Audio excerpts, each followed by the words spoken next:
Power and Seduction. Nietzsche breaks it down. Friedrich Nietzsche understood something about power and seduction that most people never grasp. They aren't separate phenomena. They're two expressions of the same fundamental drive. What he called the will to power manifests itself through countless forms of influence, attraction, and control. Some obvious, others so subtle they operate entirely beneath conscious awareness. Nietzsche's analysis of power and seduction goes far beyond simple dominance games or sexual attraction. He saw these forces as the primary engines of human interaction, the invisible currents that shape everything from intimate relationships to massive social movements.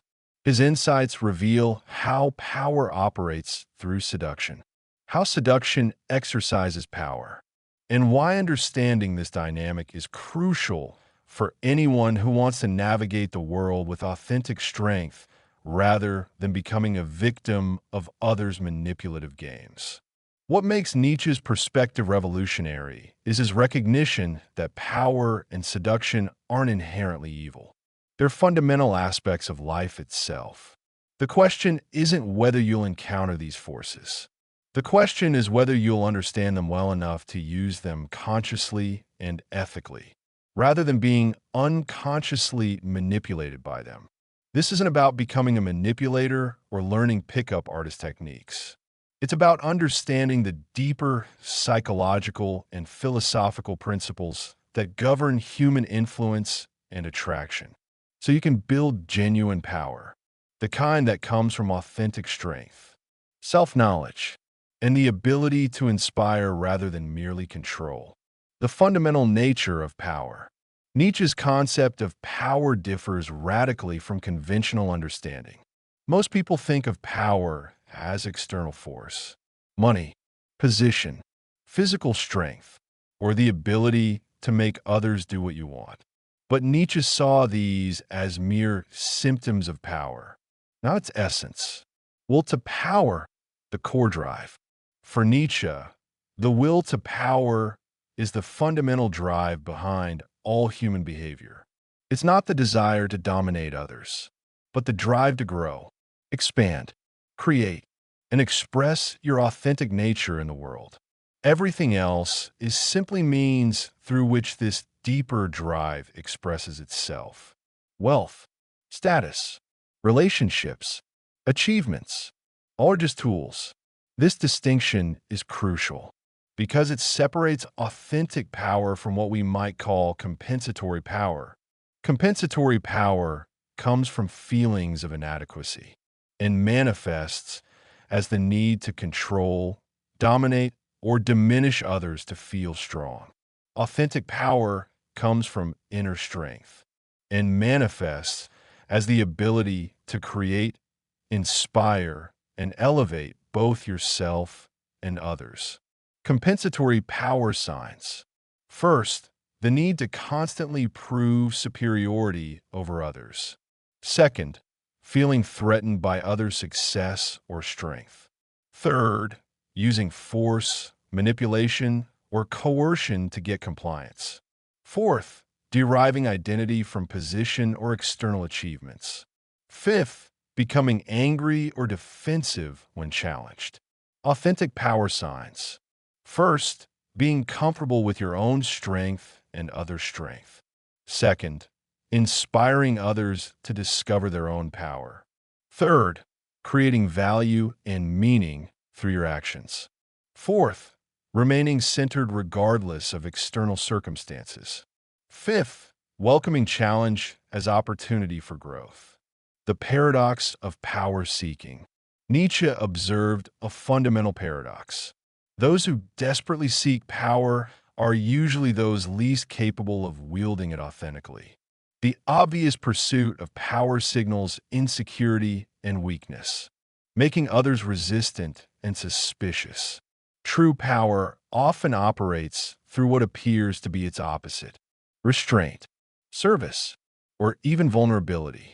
This paradox explains why many traditional power tactics ultimately backfire.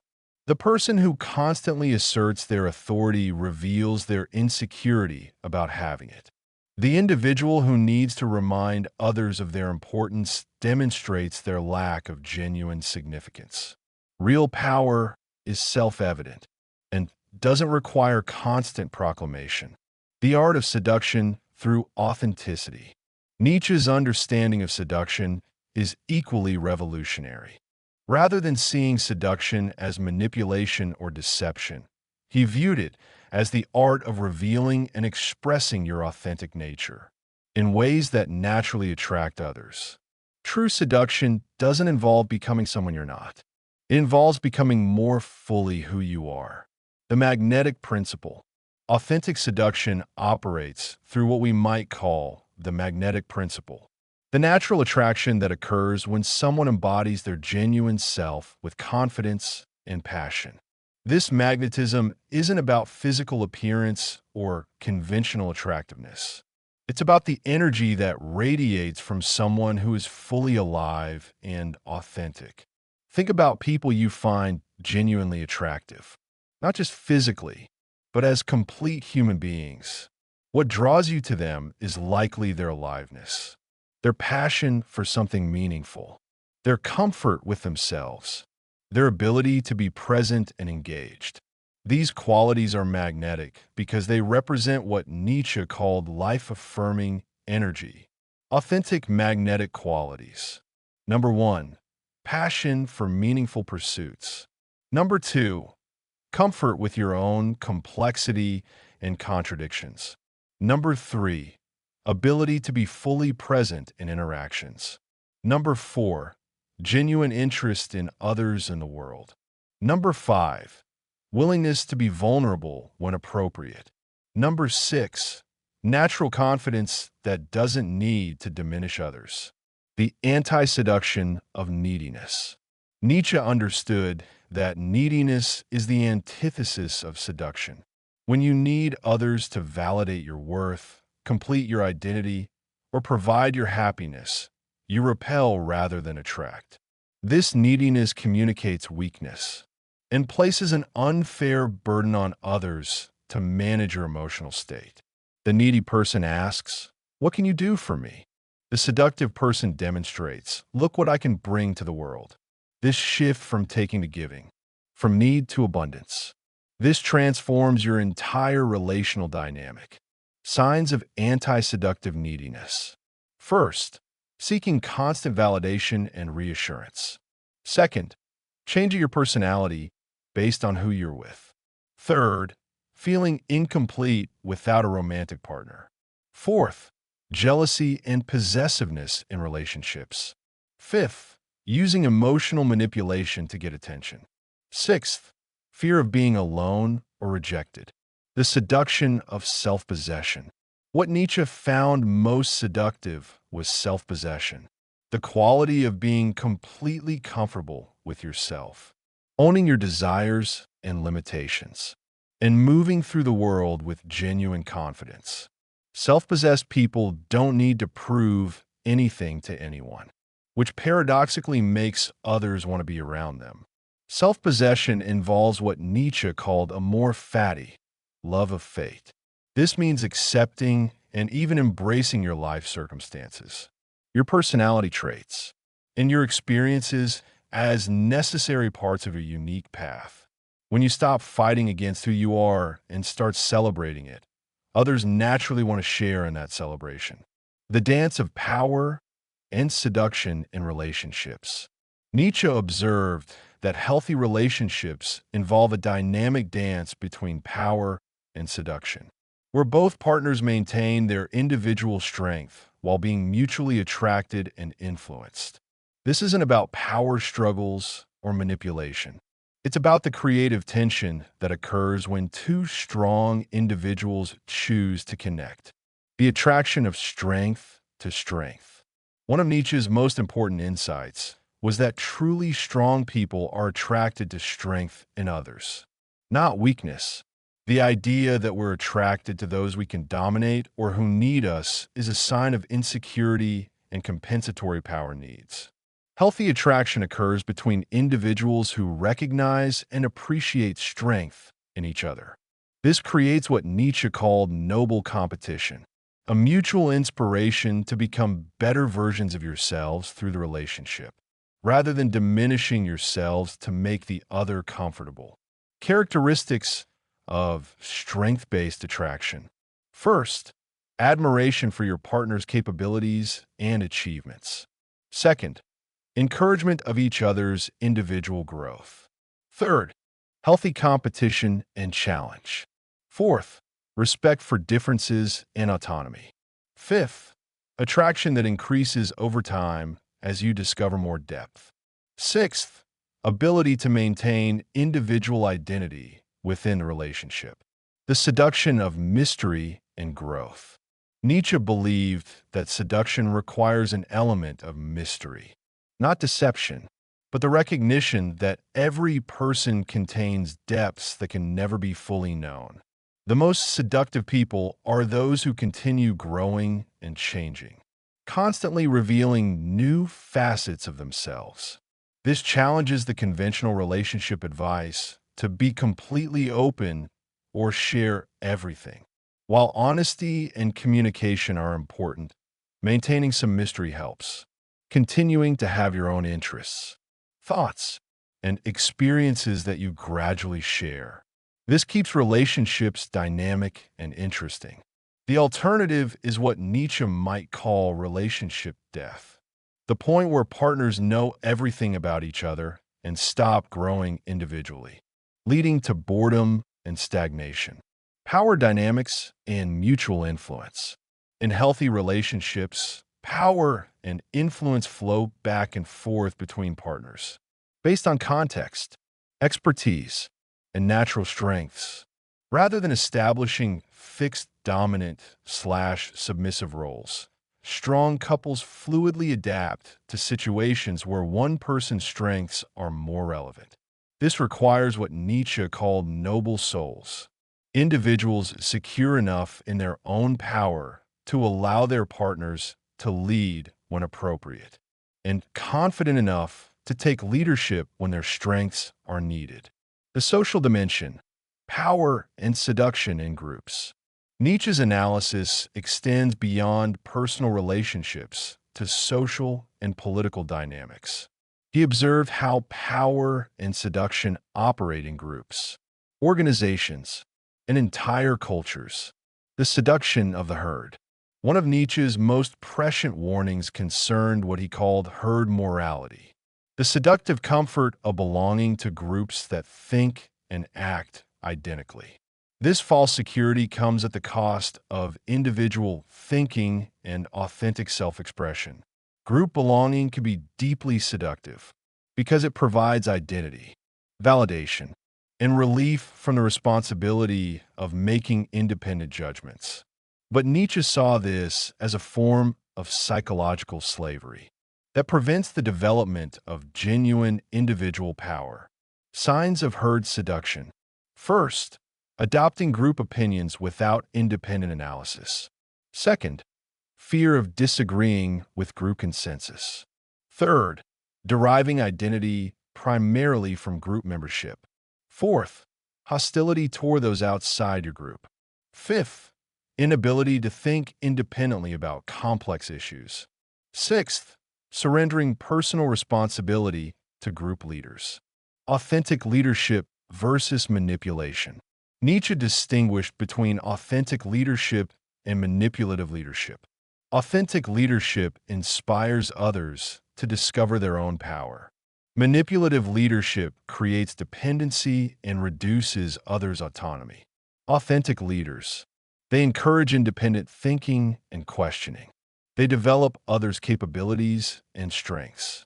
They take responsibility for failures while sharing credit for successes. They remain consistent in their values regardless of circumstances. They admit limitations and continue learning. They create systems that can function without their constant oversight. Manipulative leaders. They discourage questioning and independent thought. They create dependency and need for their presence. They blame others for failures while taking credit for successes. They change their message based on what audience wants to hear. They present themselves as infallible or all-knowing. They create chaos that only they can solve. The seduction of victimhood. Nietzsche identified one of the most insidious forms of false power. The seduction of victimhood. This involves gaining power through weakness, using suffering, disadvantage, or persecution to control others through guilt, sympathy, or moral obligation. While genuine suffering deserves compassion and support, Nietzsche warned about transforming victim status into an identity that provides secondary benefits. Attention, excuses for failure, moral superiority, and control over others through their guilt. This is seductive because it provides power without requiring the difficult work of developing genuine strength, skills, or character, but it's ultimately self-defeating because it reinforces helplessness and prevents authentic personal development. The economics of attention and influence. In the modern world, Nietzsche might observe how power and seduction operate through what we now call attention economics. In an information-saturated environment, the ability to capture and hold attention becomes a form of power, and various seductive techniques are used to achieve this. The authenticity advantage. In a world full of manufactured personas, performance, and manipulation, authenticity becomes incredibly seductive.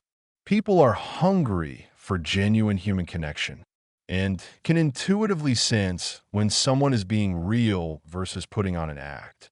This creates what we might call the authenticity advantage, the competitive edge that comes from being genuinely yourself in a world of artificial presentations. However, this only works if your authentic self is developed. Interesting and life-affirming. The paradox of social media. Social media platforms create interesting dynamics around power and seduction. They offer unprecedented opportunities for influence and connection, but they also encourage performative behavior and validation seeking that can undermine authentic power. Nietzsche might observe how social media can become a substitute for real development. People become addicted to the quick validation of likes and followers, rather than doing the slower work of building genuine skills, relationships, and character. The most genuinely powerful people on social media are often those who use it to share their authentic interests and expertise, rather than to seek validation or create artificial personas. The cultivation of genuine power. Nietzsche's ultimate message about power and seduction isn't tactical, but philosophical. True power comes from becoming who you authentically are and expressing that authenticity in the world with confidence and creativity. The process of self-creation. Nietzsche believed that humans are unique among animals in their ability to consciously create themselves.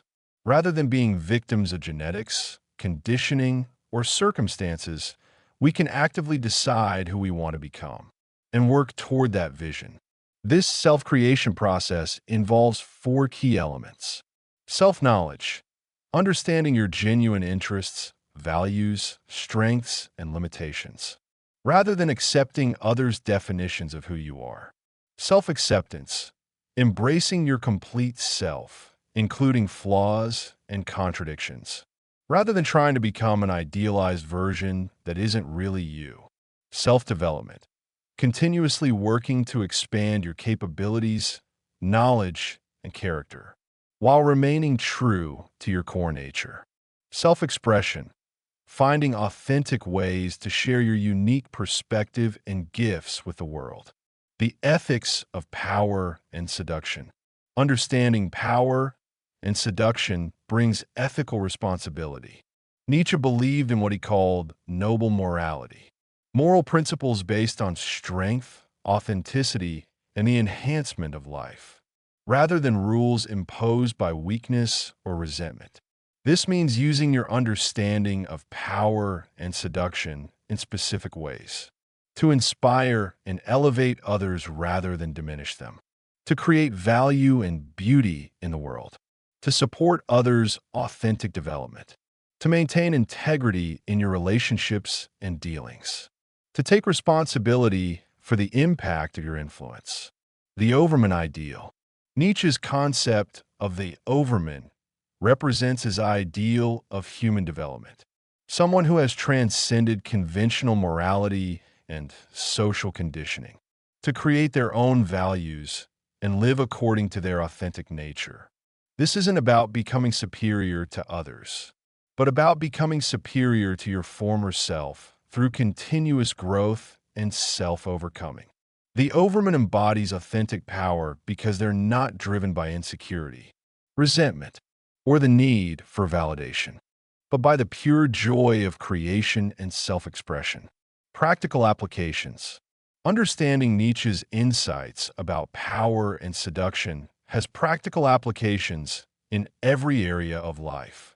In relationships, focus on developing yourself rather than trying to change others. Maintain your individuality and interests within relationships. Be attracted to strength rather than neediness in others. Practice authentic communication rather than manipulation. Support your partner's growth even when it challenges you. In career, develop genuine expertise and value creation rather than just networking. Led through inspiration and example rather than force or authority. Build authentic professional relationships based on mutual respect. Take responsibility for your career development. Find ways to express your authentic interests through your work. In social situations, be genuinely interested in others rather than focused on impressing them. Share your authentic perspectives rather than saying what you think people want to hear. Support others' success rather than feeling threatened by it. Maintain your values and boundaries regardless of social pressure. Look for opportunities to contribute value to groups and communities. The ultimate seduction. Perhaps Nietzsche's most profound insight is that the ultimate seduction is the example of a person living authentically and powerfully. When you see someone fully engaged with life, passionate about meaningful pursuits, comfortable with themselves, and contributing something valuable to the world, you naturally want to be around them and learn from them. This kind of influence doesn't require manipulation, neediness, or artificial tactics. It emerges naturally from the attractive force of someone who has done the work of becoming genuinely themselves and expressing that authenticity in the world. The path to authentic power and natural seduction isn't through learning techniques or tricks, but through the lifelong process of self-knowledge, self-development, and authentic self-expression. As Nietzsche wrote, "Become who you are," and in doing so, you'll discover that genuine power and natural attractiveness are not things you acquire, but things you reveal through the courage to be authentically yourself. Conclusion. This is Nietzsche's ultimate breakdown of power and seduction. They are not external tools to be wielded over others, but internal qualities to be developed within yourself. The person who masters themselves has no need to control others, and the person who is authentically themselves has no need to manipulate others' perceptions. True power and genuine seduction emerge naturally from the awesome force of a human being fully actualized and authentically expressed. This is the path Nietzsche offers us, not the path of domination or manipulation, but the path of becoming who you truly are and letting that authentic self shine so brightly that others are naturally drawn to your light.